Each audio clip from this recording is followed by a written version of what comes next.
Michael Schumacher had struggled to reach the heights for which he was famed during his second stint as a Formula One driver. But at Monaco in 2012, the German drove an utterly scintillating lap to take what would have been the final pole position of his career.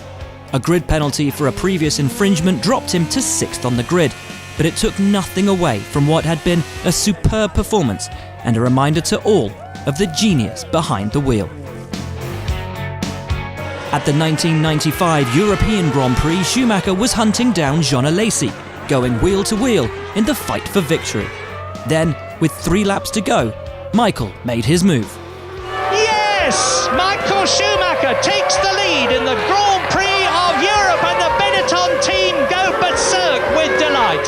A fantastic overtake around the outside of the chicane gave him the race win, and topped off an incredible drive that had seen him take 25 seconds out of Alesi in the 15 laps prior to his pass. To say for Michael to win with 3 stops, this is for me probably rates it amongst his best wins, so big congratulations to him. Having won the first 4 races of 1994, the Spanish Grand Prix proved to be a little trickier for Schumacher, as he found himself stuck in 5th gear for most of the race. Despite driving with an issue that would have seen many drivers retire, he not only raced on, but was able to match the pace of race leader and eventual winner Damon Hill, the Benetton driver fighting his way home to finish in an excellent 2nd place. Schumacher was chasing victory at Spa-Francorchamps in 1992.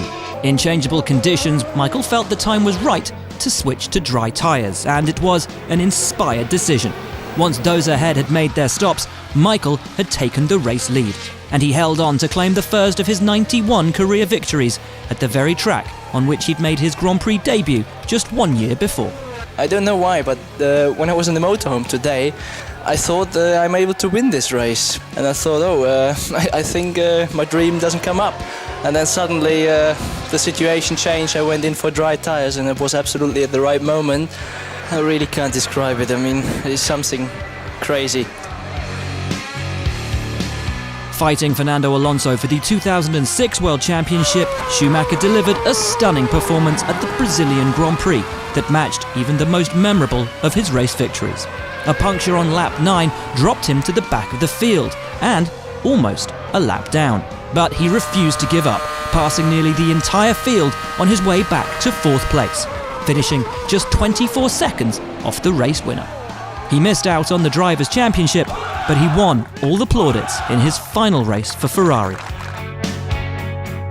Schumacher made his debut with the Jordan team at the 1991 Belgian Grand Prix, standing in for the team's regular driver, Bertrand Gachot. The 22-year-old German was immediately on the pace and would qualify 7th fastest, 4 places higher than his experienced teammate Andrea De Cesaris.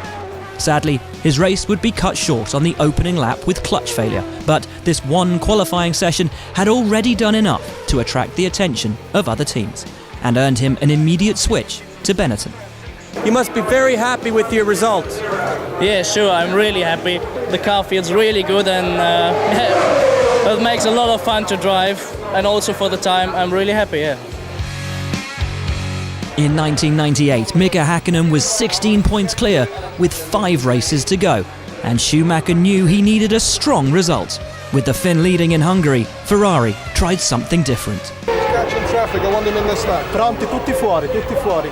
Schumacher switched to a 3-stop strategy, but he needed to post qualifying-style laps every lap for the whole race to give himself a chance of beating the McLarens.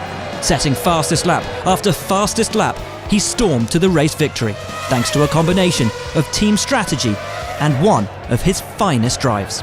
I mean, you dream about the ideal result, and that was one of the dreams I have.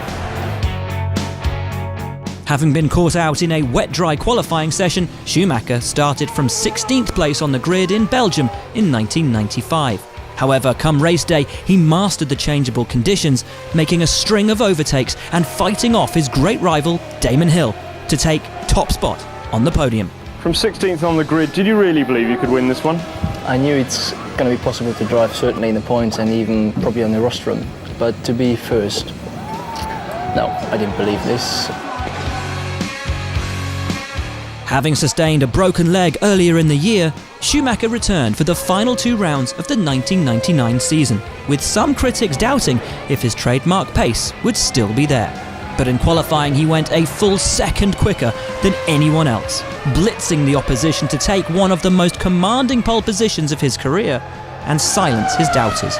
It was a truly remarkable comeback. We expected to be strong, and I mentioned that several times this weekend. But to be second ahead, that was clearly surprising. Arguably Michael's finest ever moment came at the 1996 Spanish Grand Prix, taking victory in torrential conditions. Having struggled with his Ferrari all season, especially in wet conditions, his performance on the day was out of this world and was a signal to all of his critics that here was a racer beholden of genuine greatness. Having cleared Jean Alesi, Schumacher then caught and passed Jacques Villeneuve to set up what would be not only one of his finest ever Formula One victories, but his first win with the Ferrari team with whom he would write his name indelibly in the history of the sport.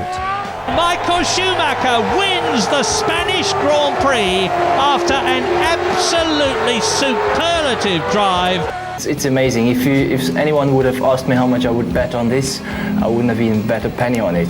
We have not got a present from anyone. I just pushed it to the victory, and the car has been superb, especially at the beginning, and I was able to do the job.